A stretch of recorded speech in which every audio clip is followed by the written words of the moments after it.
Issa Chiroma Bakari. Bonsoir, Monsieur le ministre. Bonsoir, madame.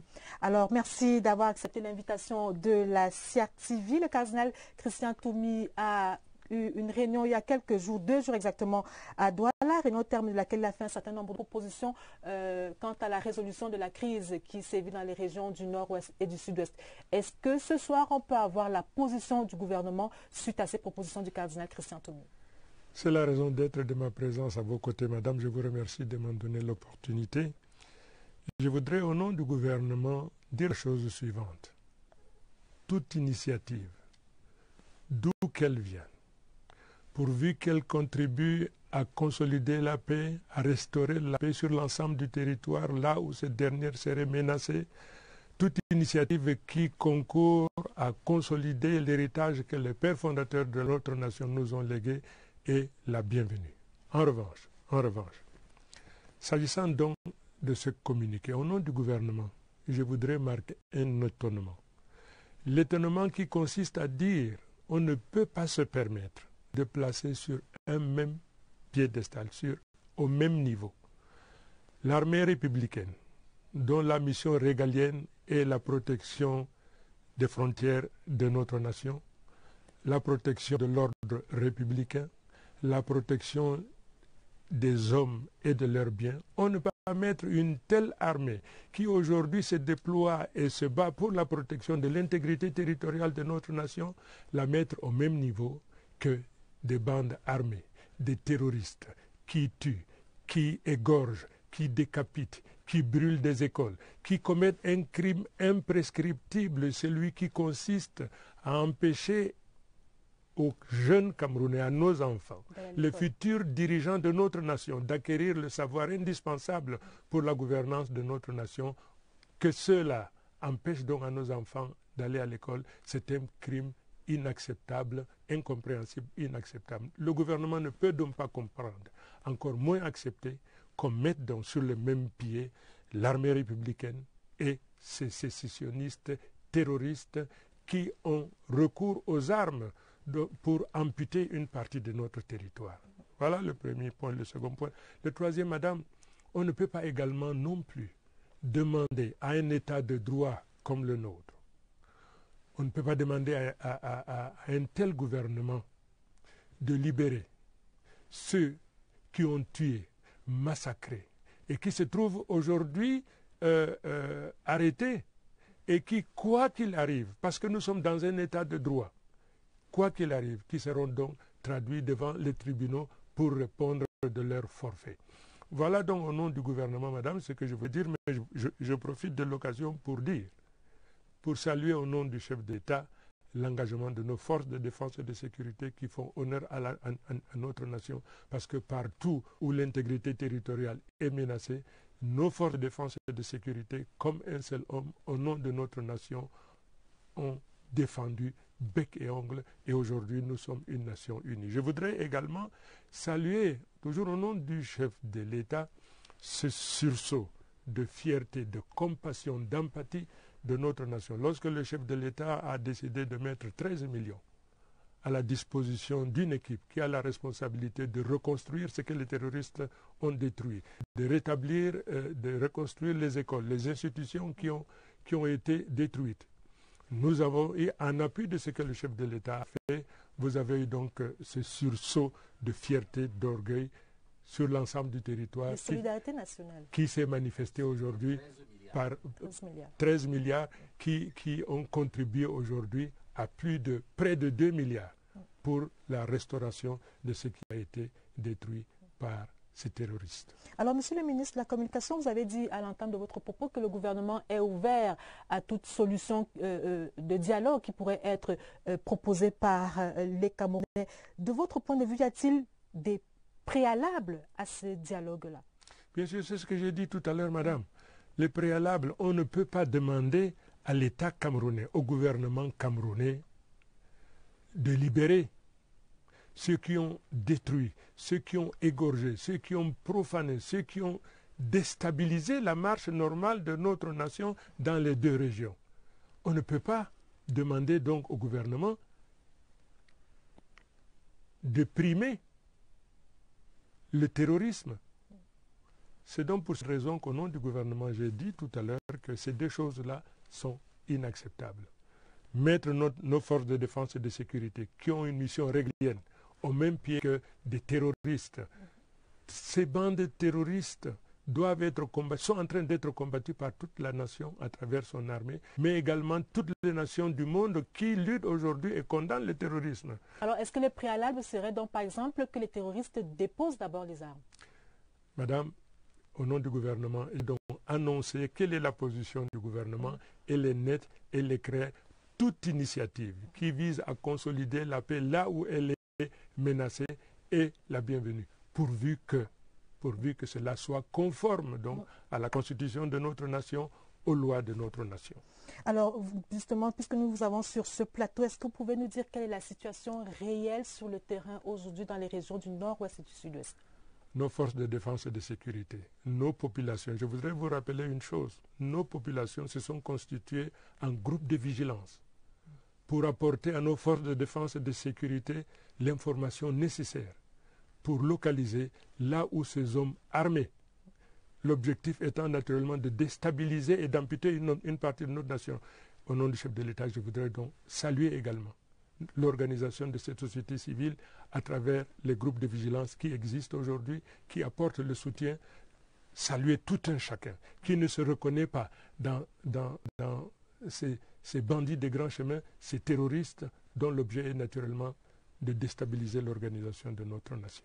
L'option militaire est-elle définitive du point de vue du gouvernement? Je voudrais d'abord que vous sachiez une chose. L'option militaire en tant que telle, l'État camerounais est victime d'une agression.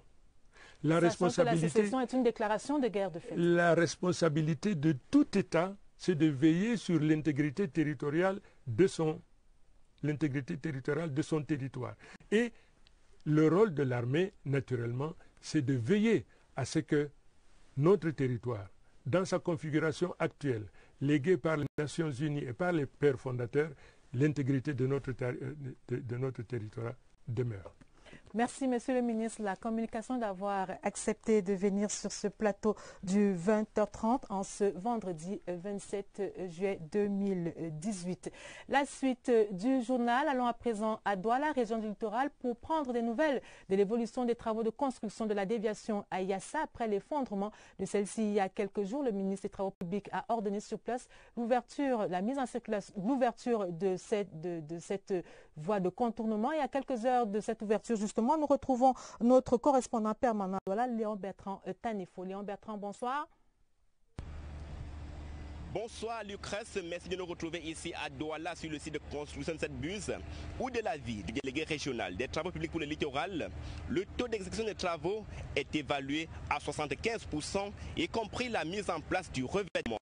Le remblai rocher qui a nécessité plus de 1600 tonnes de blocs rochers est achevé et les ouvriers travaillent actuellement sur la chaussée avec la couche de fondation en pouzzolane. L'ouvrage actuel peut tenir pendant au moins 6 mois, un délai qui ne sera forcément pas respecté puisque le MINTP a fixé au 15 septembre le délai de construction d'un dallo définitif. Il est important de signaler, Lucrèce, que des mesures préventives ont aussi été prises, notamment le déguerpissement des populations installées le long de cette rang. Une action qui sera coordonnée par des autorités préfectorales. Depuis Douala, avec les moyens techniques de Cyril Ewodo et Daniel Alain Sekbe, je suis Léon Bertrand Tanefo pour la CRTV. Merci Léon Bertrand, vous venez de l'entendre, le ministre des Travaux publics s'est donc rendu sur le site. Emmanuel Nganou-Dumessi a prescrit diligence et surtout construction d'un dallo définitif au plus tard le 15 septembre prochain. Joseph Itote de CRTV Littoral pour les détails. Sur le site, les ouvriers de l'entreprise contractuelle, chargés de conduire les travaux d'urgence pour l'ouverture d'une voie de contournement au lieu d'Iko-Gifar, travaillent d'arrache-pied. Emmanuel Nganou-Dumessi, le ministre des Travaux. batterie de pluie s'est effondrée sous l'effet conjugué des pluies diluviennes, mais aussi de l'âge.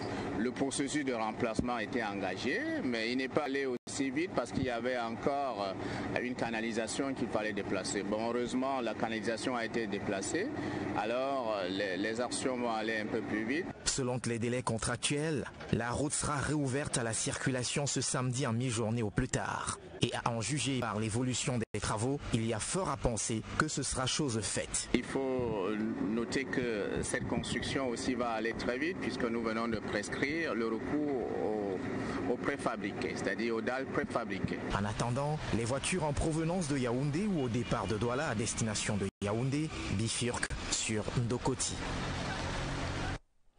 Monsieur le ministre de la Communication nous fait l'honneur d'être encore sur le plateau de ce journal. Monsieur le ministre, vous avez tout à l'heure parlé en anglais, en français autant que moi, pour nos compatriotes d'expression française. Maintenant, je voudrais, si vous le permettez, que vous nous donniez un petit résumé de ce que vous avez dit en français tout à l'heure. So, any summary in French of what you have just said? Well, thank you. I'm very much pleased for having this opportunity. I would like to state on behalf of the government that all initiatives, from wherever they come, provided that they contribute to restore peace where it is disturbed all over the nation, such initiatives are welcome.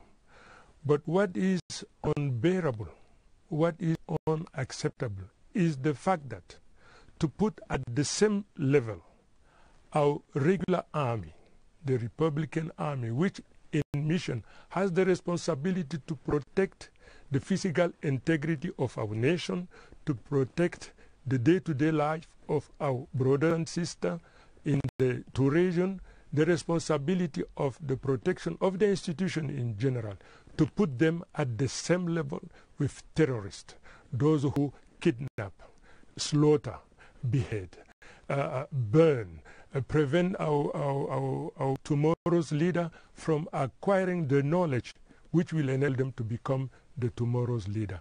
So I would like to emphasize on behalf of the government also is the fact that they would like the government to free, to liberate those who have been caught red-handed, killing, raping, taking hostages, claiming ransom. In a law-abiding nation like our country, it is unacceptable to ask the government to free those who became responsible, the scourge of our nation. And also, I would like to emphasize the fact that the surge of solidarity, compassion, and empathy of our brothers and sisters in the 8th region, when the head of state decided an allocation of 13 billion, aiming at rebuilding what was destroyed by the terrorists.